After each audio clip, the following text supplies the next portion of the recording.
grant project. It's FAIN A7801. It's for the fiscal year 2022. I see we have 131 participants, so I am hoping we get 131 applicants. If by some chance this is not where you intend to be, now's a good time to bail out. I wanted to give you that information to get us started. So with that, good afternoon, everyone, and welcome. Let's move on to the next slide.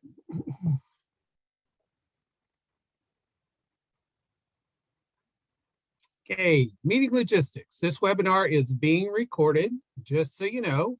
If you need tech support, there is a number on this slide that you can use.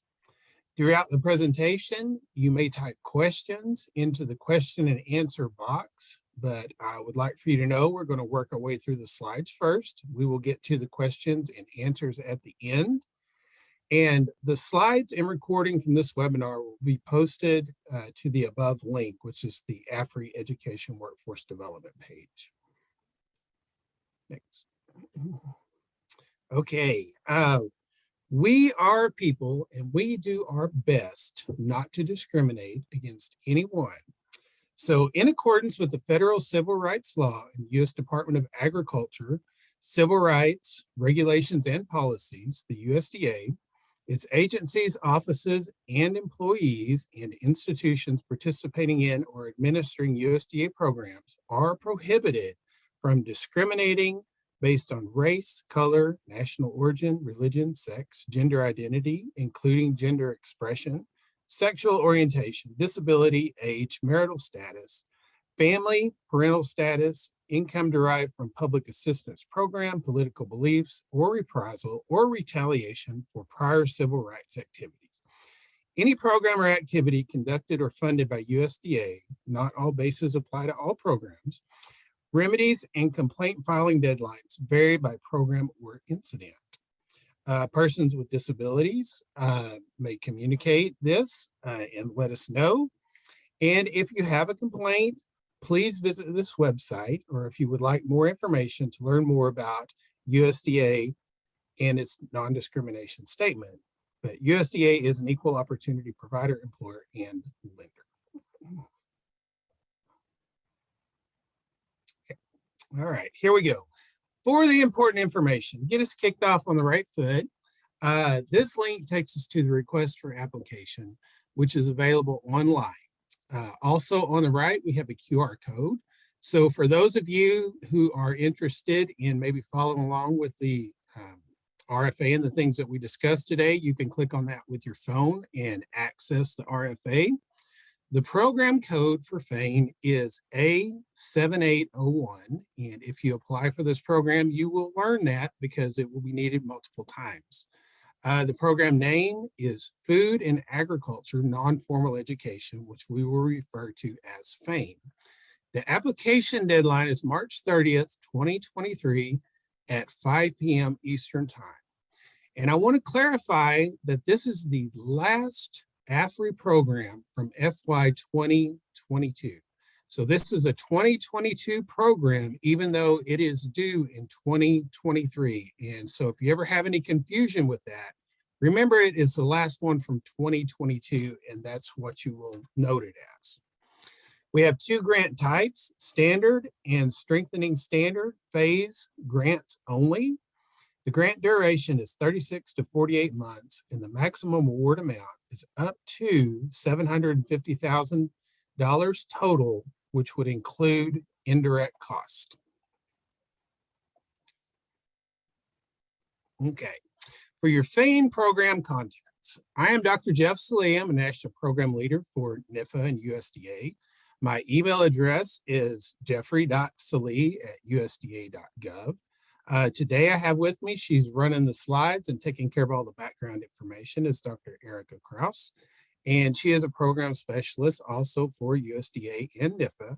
Her email is the same, first name, last name @usda.gov. If you have any questions, thoughts, or concerns, please send them to us and we will reply as quickly as we can. But for today, during the webinar, you have the Q&A, so use that. Okay, topics we will cover today. As you know, it would just be about impossible to cover every detail of this grant. So our goal for this webinar is to give you a brief NIFA overview, a brief program overview. We will share with you some details from this request for application. We will go over the proposal evaluation process, and we will throw in some additional information and resources for good measure, just to help you all as you develop your proposals. Okay, NIFA overview. NIFA is the National Institute of Food and Agriculture. NIFA is the extramural science funding agency within USDA's Research, Education, and Economics Mission area. NIFA supports and invests in initiatives that ensure the long-term viability of agriculture. NIFA provides funding and strategic leadership for programs that ensure groundbreaking discoveries in agriculture-related sciences and technologies, reaching the people who can put them into practice.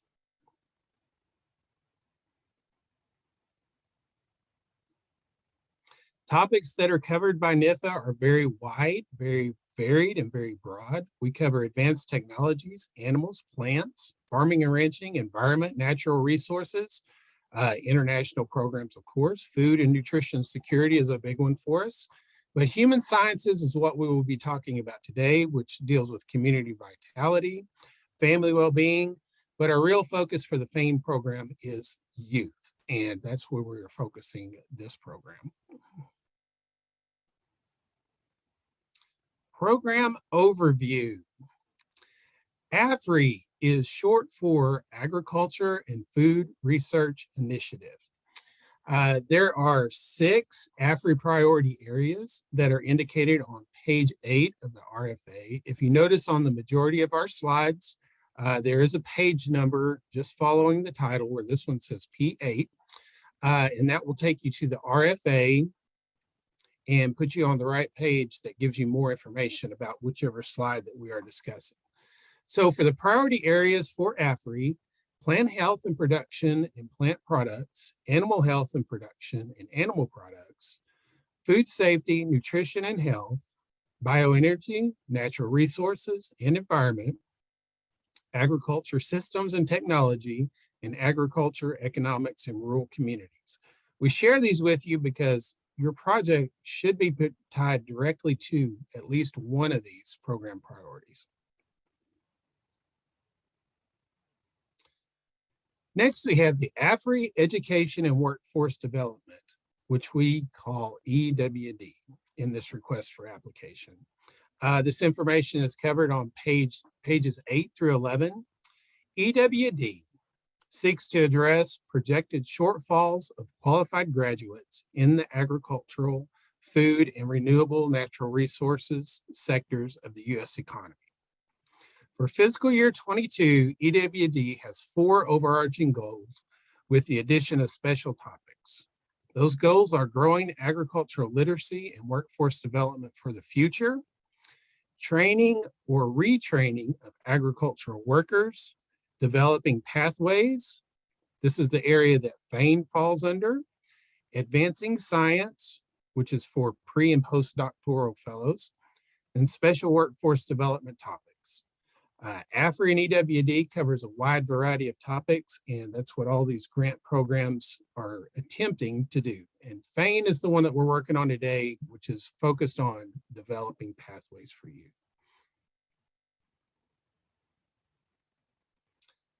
FAME, Food and Agriculture Non-Formal Education, also has its program priorities on pages 16 through 18 of the RFA. FAME's first priority is develop content and activities to enhance youth's understanding of technologies that enhance the food and agricultural enterprise. Examples of these technologies are gene editing, biotechnology, data science, artificial intelligence, robotics, automation, and other technologies. Our second priority is prepare youth to help meet the needs of future workforce through enhanced non-formal education modules. We also strive to develop outreach materials that clearly communicate the demonstrated benefits of agricultural technologies and biotechnology. We also want to complement and build upon programs that have successfully demonstrated positive youth development strategies and outcomes. Examples of those programs are 4-H programming, agriculture in the classroom, and FDA's agricultural biotechnology education and outreach initiative, plus there are many others.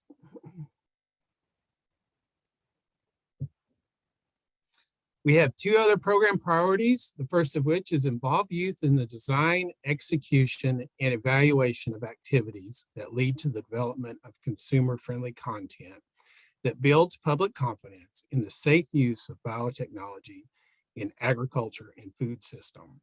And with that, we want you to know we do want youth involved in this. It is a very high priority for us. The last priority is develop activities that cultivate interest and competencies in STEM and in food and agricultural sciences and support at least one of the 6 farm priority areas of AFRI.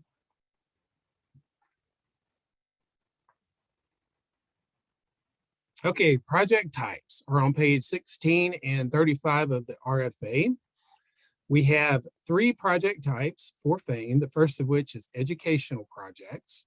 These are projects that develop human capital relevant to overall program goals for U.S. agriculture. This includes formal classroom instruction, laboratory instruction, and practicum experience in the food and agricultural sciences. Extension projects conduct programs and activities that deliver science-based knowledge and informal education programs to people, enabling them to make practical decisions. And then integrated programs are a combination of education and extension projects and include education and extension of the agricultural knowledge system within a project.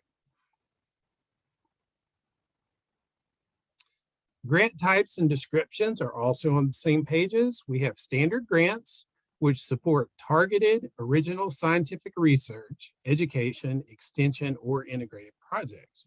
We have strengthening standard grants that serve minority serving institutions greater than 50% minority, small and mid-sized institutions, which are less than or equal to 17,500 students, and also our EBSCOR states.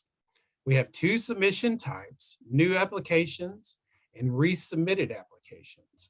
You may notice on page 18 in the RFA that it says we are not taking resubmitted applications. That was a mistake. There are other places in the RFA that say we are taking resubmittal applications. So if you applied last year and wish to apply again this year, we welcome your application and want you to know that we are accepting them.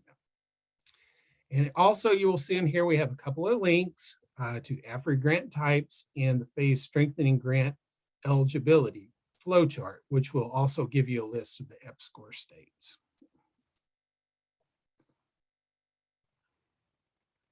Okay, for single function projects, our eligibility is very wide, and this is indicated on page 36 of the RFA.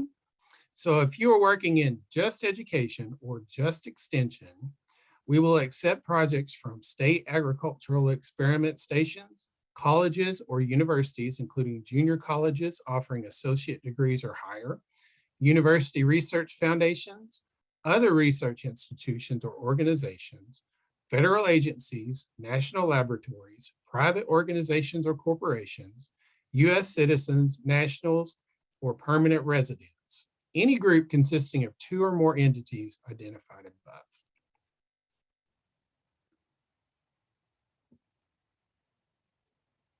Okay. For the integrated projects, which is the combination of extension and education, it's a little bit more limited on eligibility, but these could be great partners, as you'll see on page 36 of the RFA. Colleges and universities are eligible. All of our land grant institutions, including the 1862s, 1890s, and 1994s, plus our Hispanic serving agricultural colleges and universities are eligible.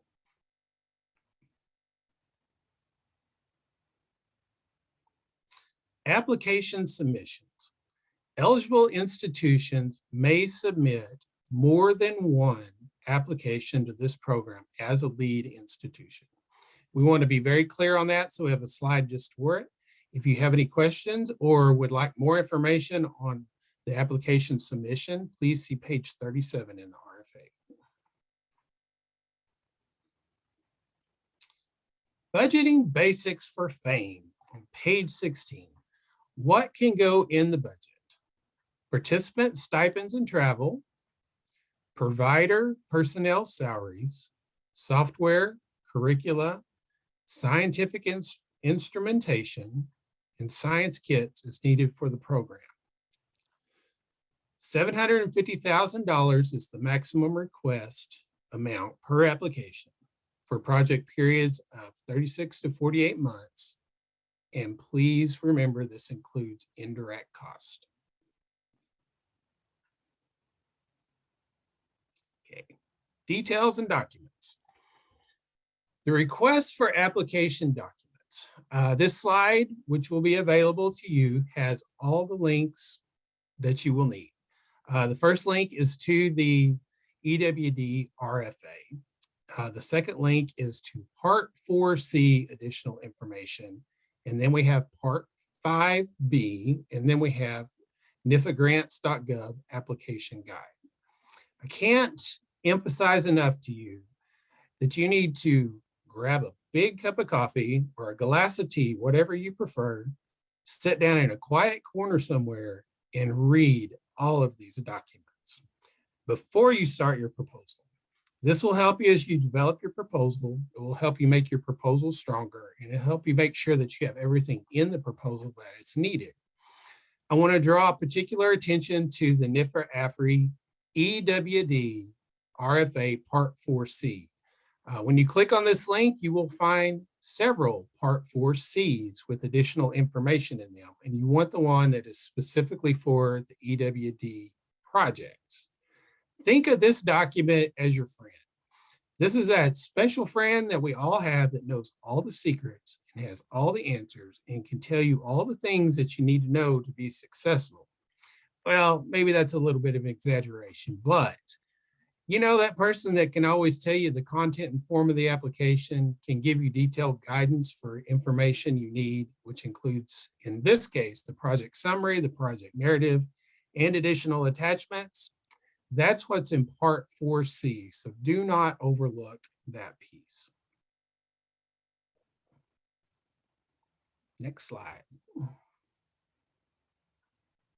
Okay, back to important application information. I know I've already showed you this slide, but I can't emphasize the importance of it enough. So I wanted to bring it up again. Remember your program code. If we were all in one place and I could hear you, I would make you say A7801 together with me to make sure you had it. The program name is Food and Agriculture Nonformal Education. The application date is, all together now, March 30th, 2023 at 5 p.m. Eastern Time. Our grant types are standard and phase. Grant duration, 36 to 48 months, and the maximum award amount is up to $750,000 total.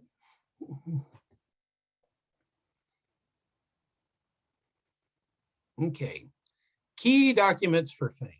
Now, I want to let you know this is not an exhaustive list. Different projects, different universities have different circumstances and may need different documents.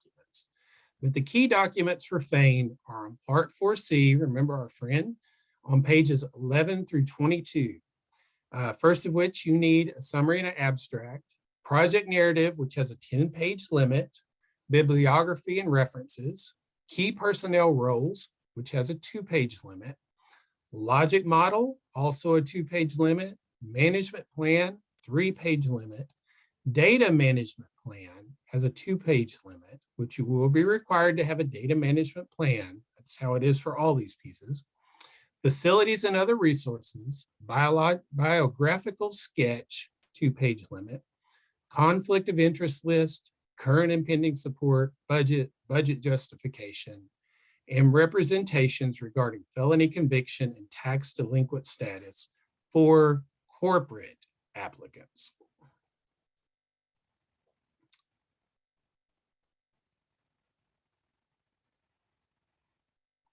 Project narrative, also Part 4C, describe within 10 pages your overview and justification, which are your description of objectives, justifying the need for your project, extension environment, location, who is involved, key personnel, partnerships, host sites, your approach, what's your youth involvement, outreach materials and development, plan of operation and methodology, project evaluation and reporting.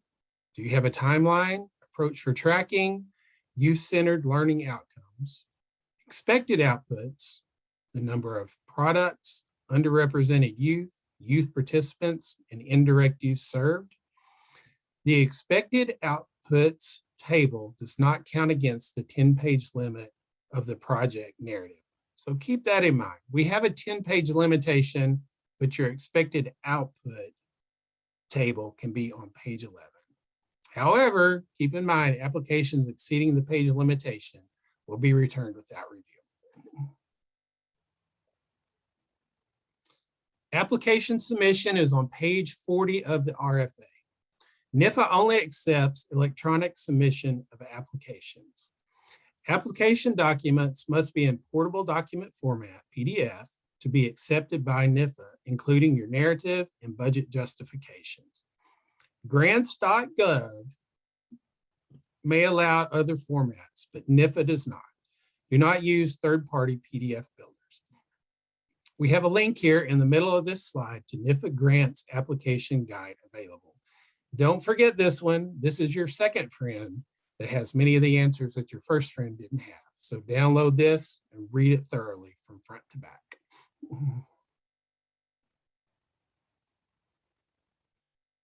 Okay, the proposal, evaluation, and process.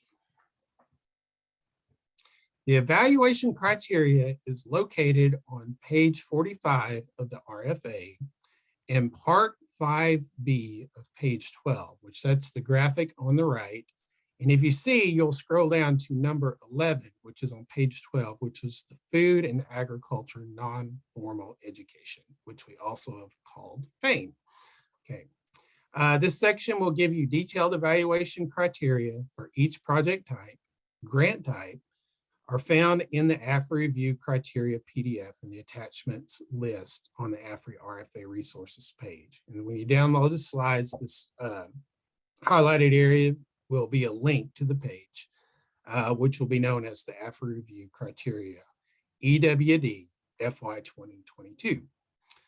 We will use the appropriate evaluation criteria to review applications submitted in response to this RFA and program area priority. This criteria will be used against all submitted proposals. Okay, the evaluation criteria, page 45, RFA, also part 4B, pages 12 and 13. This list, like the other one I mentioned, is not all inclusive. It is the big things that we are looking for, but you will want to include more than just what's here. But we will have a panel manager and we will have a set of reviewers that will look at this criteria. And looking at the merit of the application for science extension, does it meet project objectives and outcomes? Is the methodology appropriate? The data management plan is clearly described. Involvement of youth in design and implementation, measurably increased number of youth who enhanced agricultural or agriculture literacy. The qualifications of personnel, facilities, and project management. Key personnel experience and youth roles will be described. Proposed work is original. Institutional capacity to carry out the project. Clear project management plan, adequacy of funds directed towards participant engagement. And last but not least, the project relevance. Project is supportive of the program goals. methods to evaluate performance levels and document outputs, outcomes, and impacts, sustainability after the grant period ends, and perceived pitfalls and alternatives to address them.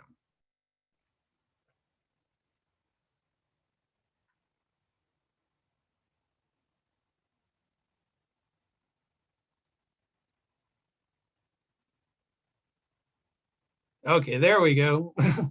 The evaluation process. As I mentioned before, we will have a panel manager and a panel of peer reviewers that are qualified to look at these proposals. First, proposals are assigned for review to at least 3 reviewers with expertise in the proposed topic. Reviewers will produce individual reviews of each proposal, evaluating the strengths and weaknesses of those proposals. These written reviews are used to begin panel discussions with other reviewers serving on the peer review panel. And finally, through these discussions, peer review panelists come to consensus on the final rating and ranking of proposals. And that, in a nutshell, is the peer review process. When we look at the timeline of competitive programs, the request for RFA is released, which this one was released some time ago. It gives you time for proposal writing and planning, and proposals will due March 30th. In the next 2 to 3 months, the proposals will be under peer review. It takes some time to get through all of these proposals and to write all the reviews we were just discussing.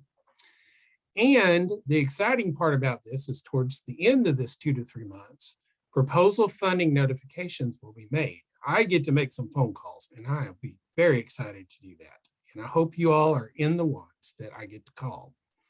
And in the last 1 to 2 months, awards are finalized and made, and you will receive your funding and get to work. On average, a competitive program takes about 5 months from the proposal due date to the award being made to an institution. We will keep you updated as much as possible, and we do appreciate your patience. Okay, additional information. For those of you that are interested in researching past awards, we only have 1 year of past awards. Last year, FY 2021, was the first year that we gave FAIN awards, but they are located in the current research information system called CRIS, and the photo of that is on the right. And you can also get to them through the NIFA Data Gateway. But as you look for them, remember, you're looking for FAIN Awards FY 2021, and you can see previous awards.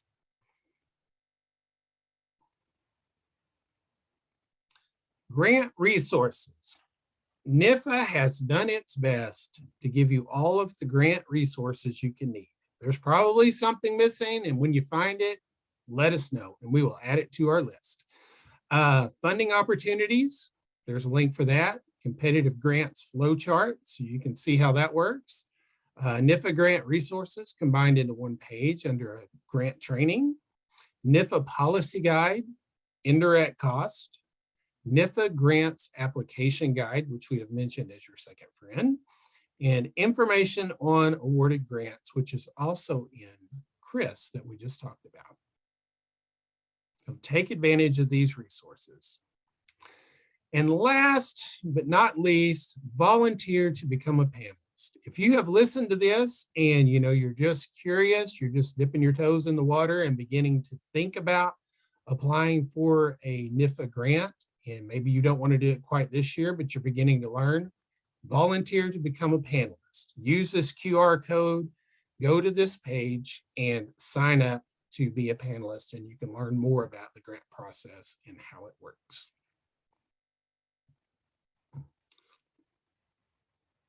What do we have next? Okay, questions. Here's our contact information if you would prefer to send us an email. Dr. Cross, do we have any questions in our Q&A?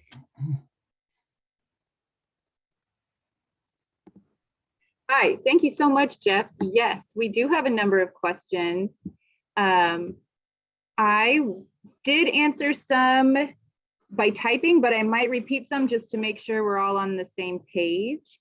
But first, Jeff, there's a question about how are we defining youth? Is there an age range to that qualification?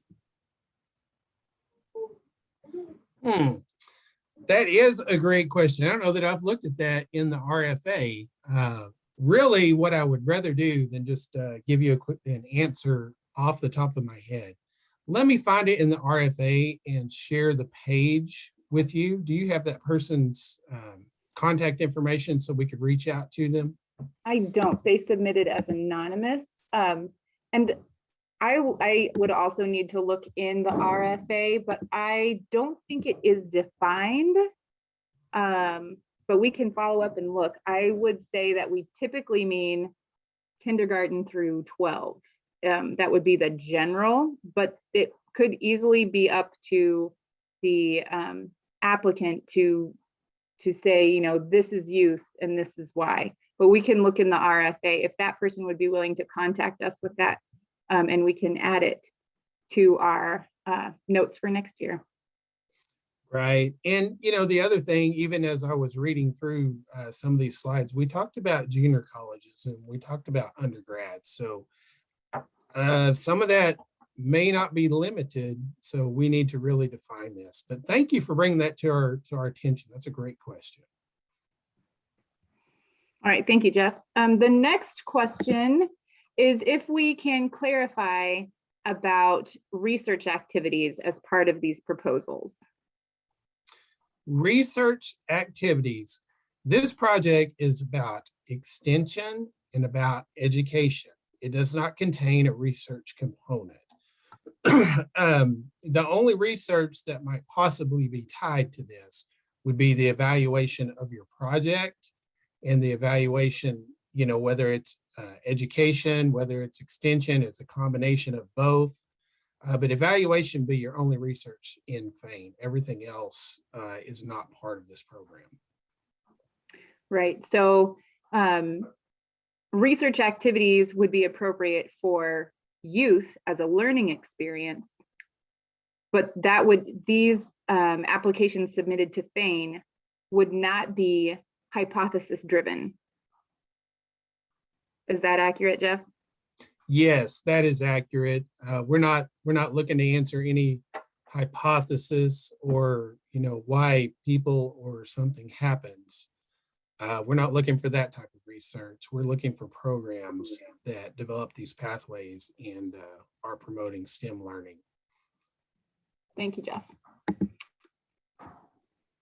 There's also a request to expand on the evaluation criterion. We have sketched out about involvement of youth in design and implementation. That's also a program priority. If you could give more of an idea about that, Jeff. Involvement. For evaluation, I mean, you know, right off just the top of my head, you know, you want to evaluate the youth and, you know, find out how they're responding to your project, particularly if it's a strong curriculum project, but also involve, you know, a youth. You know, you could involve a youth team that helped design this program in the evaluation process. Let them look at the results. Let them help you work through what you're going to do with, you know, the pilot project and the evaluation piece. I don't want to be too prescriptive here. I'm not saying that's how anybody needs to do it. But when you talk about youth being involved in evaluation, I'm thinking it should be more than just taking the evaluation. They need to be looking at the results and providing impact to and feedback to how you could improve those results.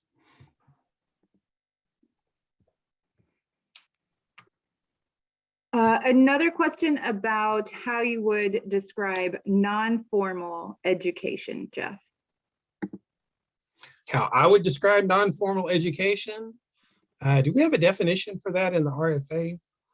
We have definitions for education and extension, which I think would be helpful in deciding which type of project you're submitting is as an education or extension. We have those definitions in the PowerPoint if you want me to pull those back up.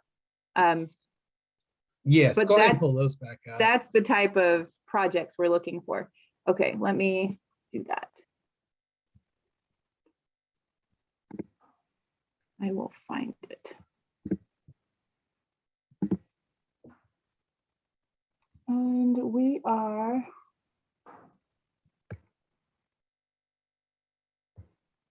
at project I think types. that's it. There we go. Yeah. So non-formal education.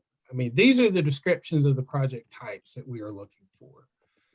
To me, non-formal education is typically after school. It's not formal education as in the classroom. But if you read these descriptions closely, you can see projects develop human capital relevant to overall program goals, includes formal classroom instruction, laboratory instruction, and practicum experience in the food and agricultural sciences. So take that for what it's worth. That's what the words are in the RFA that we have to follow. And then the extension piece, conduct programs and activities that deliver science-based knowledge and informal education programs to people, enabling them to make practical decisions, which at a university is typically called outreach. All right, I might keep those for just a minute. There are a lot of questions coming in now, Jeff. We'll see what we can do. Will intergenerational programming be eligible for this award as long as it touches on one or more of the program topic areas? So I would say our emphasis is on youth. And sorry, Jeff, your project will go before a panel of reviewers. So, you know, helping NIFA achieve the goals that this program is looking to achieve, and whoever else is involved could be very beneficial. But that would be your creative powers with the idea that it will go before a panel of peer reviewers. So pull up my slide with the panel. Oh, the panel process? No, not the panel process. You have the one with the stick figures around the table. No, I didn't bring that one in. Didn't make it. Okay, that's all right. So with positive youth development, we often think of intergenerational programming. You know, we want that positive relationship between a youth and adult, and I understand that. But here's the way that you need to think about this, and you'll probably answer several of these questions. No matter what your project is, it's going to go before a peer review panel. So that panel is going to take, here are the objectives, here's the goals, here's the RFA. They're going to be looking at all of these things and your project, and they're going to decide whether your project meets these things. So as you develop your proposal, be thinking like a reviewer. Look at it like, okay, here's the objectives I have to meet. Am I meeting those objectives? Am I on target for what's in this RFA? And that's really what, you know, I don't have, you know, complete control over this. None of us really have complete control over it, but it comes down to the merit ranking of your proposal against what are those objectives, what's in the RFA, and that's what's going to determine the strength of your project. So look at this, it's going to be reviewed by your peers and answer that question from your peer reviewer perspective.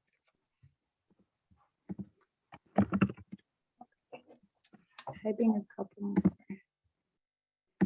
more. Let's see. This is the, I'll ask this one verbally. We'll have it answered live since it's been asked twice, because it's not clear what the personnel, the question is, can we request grad student salaries in their tuition, as was asked above? There was another question about, could assistants and grad students be included as key personnel? Can that be included in the budgeting, in the use of funds? I don't know any reason that it couldn't be. Right. I mean, my answer is yes, unless you have read something at RFA that I've missed. Yes. Yeah, my initial response was it's on the applicants to clearly define roles and responsibilities in the project that they propose. So I'm not exactly sure where she was reading, so I'm just going to start with the one at the top here. It says last year's RFA specified priority items. An example of emerging technology is the same focus for this year. And I would say, yes, you have seen the list of technology that we have given. It's in the RFA. It was in the slides. Many of them are emerging technologies, and some of them are technologies we may not even know much about yet, but we are trying to develop youth for the STEM pipeline in agriculture. So yes. Next question. Can we request grads? Okay, that's the one we just answered. And for further clarification, participatory research engaging youth would be allowed. Let's see. Oh, shoot, I lost it. Sorry, Jeff, I'm back. We're all Participatory okay. Research engaging youth would be allowed. These are not research. These are not research projects. If that's what we mean by participatory research, yeah, they're not research projects.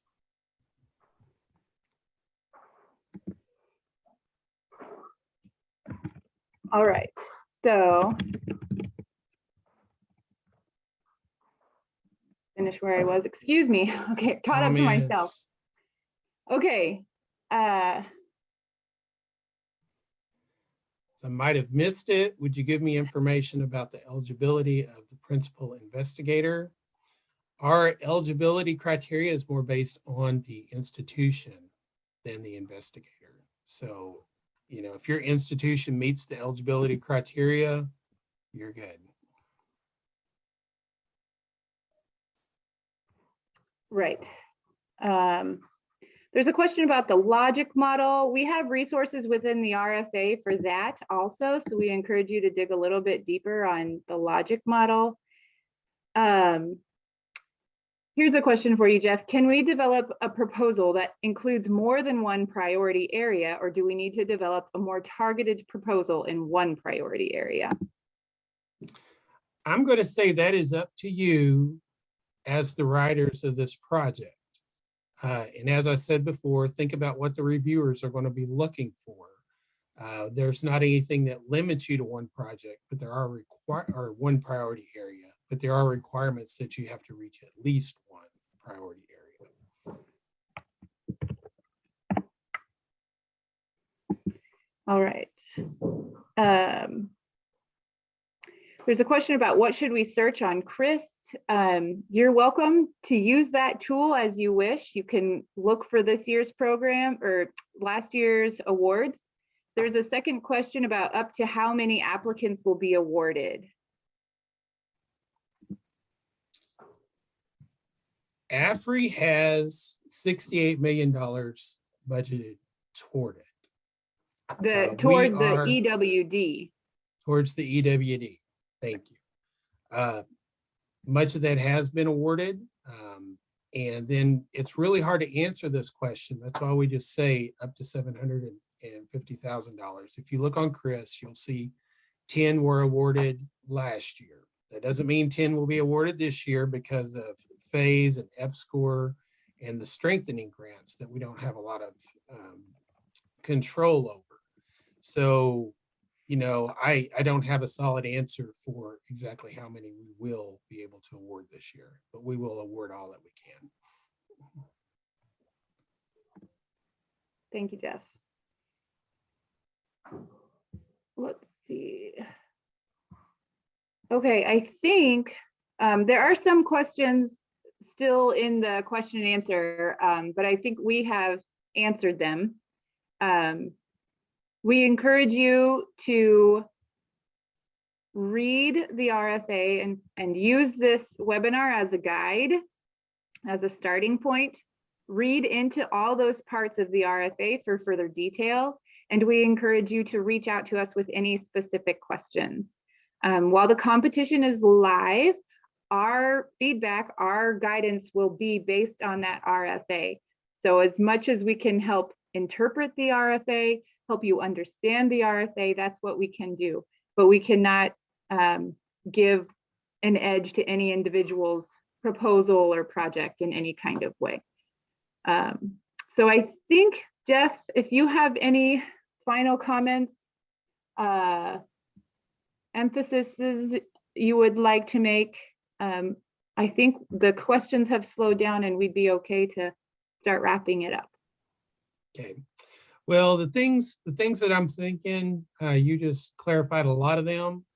Print off the RFA, print off some of the extra documents that we've discussed. Find you a quiet corner and sit down and read them. Grab you a highlighter because you will want it. You will pick out the things that are important to you, the things that fit your project, and make sure that you are meeting all the expectations of the RFA, because the RFA is what the peer reviewers will be using as they review your project and write the reviews and give you your merit review and ranking. So that is one of the most important things that you can do. The webinar is supplemental to that. The RFA is the priority and the other documents are the priority. And we encourage you to do that. You have our email addresses. As questions come up that you can't seem to find or locate in the RFA, send them to us. We will find an answer to the youth age question. That's a great question. And we will do our best to get back to you on those things. So I thank you all for joining us today.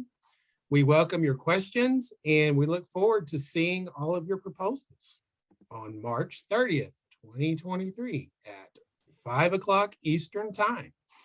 No later.